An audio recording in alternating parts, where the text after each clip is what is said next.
Hola, bienvenidos. Nos hemos unido para hablar un poco sobre los hitos históricos del desarrollo. Hoy nos encontramos con Jorge Vega. Leonardo Ramírez. Daniel Fabra. y David Rodríguez.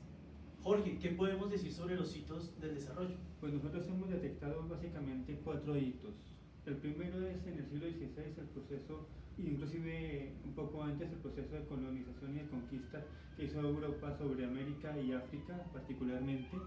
Otro hito que hemos detectado es la Primera Guerra Mundial, como con el Tratado de Versalles pues, procura que haya un estado de paz en el mundo, pero también cómo empieza Europa a tener que resurgir, a tener que volver a reconstruirse. Un tercer hito sería la Segunda Guerra Mundial, a partir del año 45, cuando finaliza, cómo Europa disminuye en su capacidad de producción, en su capacidad económica, en su capacidad de ser potencia, para convertirse luego en Estados Unidos y Rusia en esas potencias que van a florecer. Una con un sistema capitalista, como es Estados Unidos, y la Unión Soviética o Rusia con un sistema comunista, económico, político y social. Y hoy, en el siglo XX-XXI, hemos también visto cómo se han presentado esos procesos de colonización por medio de las grandes multinacionales, que llegan a los países de la periferia para buscar los recursos para que esos países se conviertan en sus proveedores y ellos puedan tener una mayor rentabilidad en lo que están produciendo, y esos capitales pues se vayan a las grandes potencias.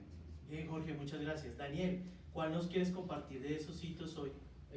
Pues principalmente, como hablaba Jorge, es el hablar de también el tema de ese enriquecimiento que están teniendo las grandes potencias a raíz de pronto los países subdesarrollados o periferias, si podemos llamarlos así, que ellos, al no tener los recursos o no tener las formas de producir sus productos, ¿sí? Van y buscan en estas periferias o en estos países subdesarrollados, en donde la mano de obra puede ser un poco más económica, el recurso se puede conseguir más fácilmente. Entonces pues de esta manera pueden enriquecerse y de alguna u otra manera el producto les sale muy económico, la producción les sale muy económica, pero cuando hacen su venta pues la cobran a veces hasta un 100% mayor a lo que realmente valió. Muy bien, Daniel, muchas gracias. Es interesante lo que nos cuentas, pero también tuvimos la oportunidad de leer de un material, unas lecturas y ver unos videos. ¿Qué podemos rescatar de allí, Leonardo?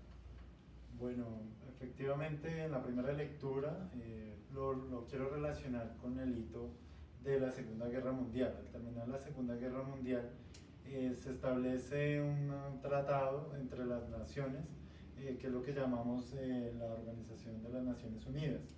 Desde allí se empiezan, las naciones que firman ese tratado empiezan a hablar con un lenguaje pues donde ya se empieza a categorizar las naciones. Entonces están las naciones que en un estado superior y las naciones inferiores, y se empieza a hablar de los países desarrollados y los países subdesarrollados.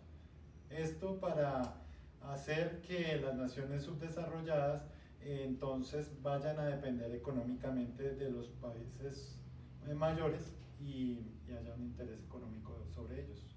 Muy bien, gracias, Leonardo. Bueno, hasta aquí hemos visto ya los 4 hitos que nos han regalado la lectura y el material, los videos. Daniel nos ha regalado un poco pues toda esa perspectiva de cómo la industria ha acaparado digamos la economía y todos sus otros países y los recursos de otros países. Pero también se puede ver no solo en la economía, sino en lo político. Hoy acabábamos de ver una noticia reciente ayer en el que dice Estados Unidos: ya Colombia no es un país subdesarrollado, ¿no? Ya Colombia no tiene que depender de unos subsidios o unos aranceles que les estábamos quitando con el Tratado de Libre Comercio, sino que pueden caminar solito, ya somos como los hijos grandes, ¿no? Claro que sí. Yo quisiera que cada uno al final tuviéramos una pequeña reflexión y lleváramos a eso, Jorge, pero antes yo quisiera que nos detuviéramos también porque aparece una figura que es Juan Pablo II con sus encíclicas.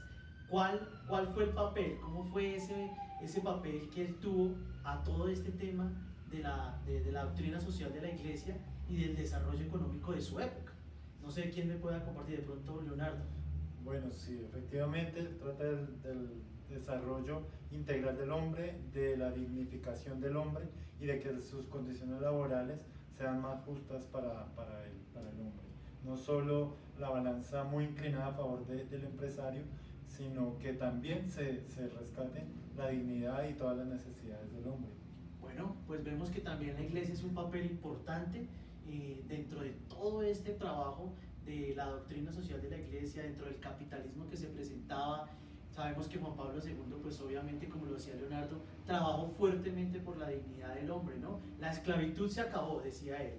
Ya no se puede tratar al hombre como un esclavo. Hay que darle una dignidad, hay que darle un respeto a lo que es como persona. Yo creo además que el papel de San Juan Pablo II es muy importante porque es un papa que pasa de una transición, ¿no?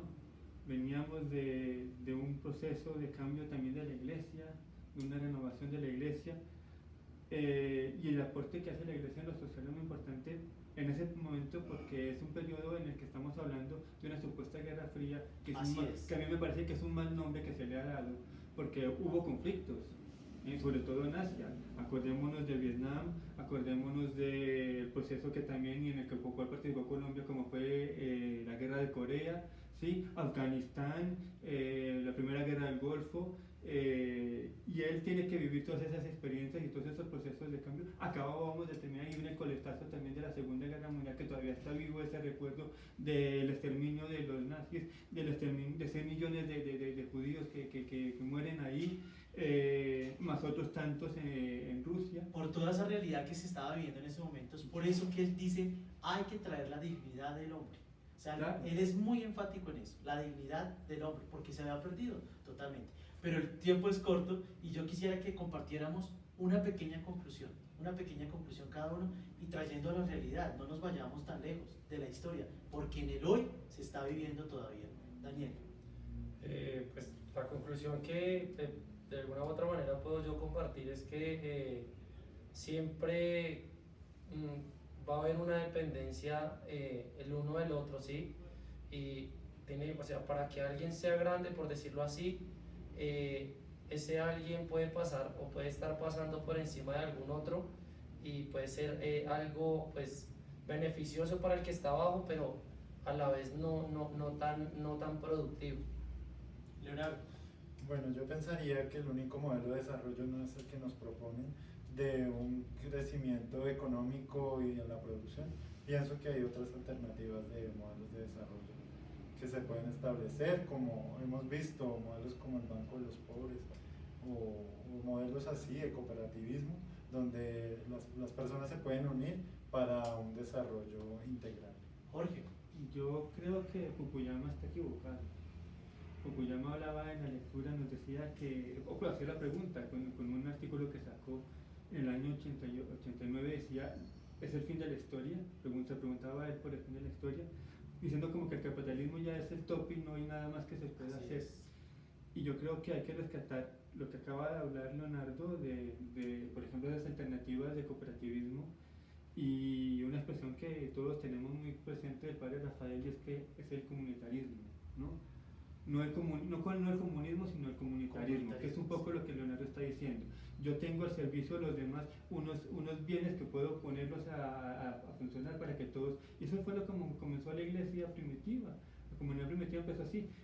Compartían la oración, compartían sus necesidades, compartían los bienes para que todos tuvieran una estabilidad, un bienestar y pudieran todos surgir, ¿no? Tener ese desarrollo. Bueno, pues yo también me uno a lo que dicen mis compañeros. Sí hay caminos diferentes al capitalismo para un desarrollo y está, pienso yo, en la educación. Un país educado, una nación educada, un continente educado puede desarrollarse mucho mejor. Muchas gracias, ha sido un espacio corto, esperamos que hayamos abordado todos los espacios.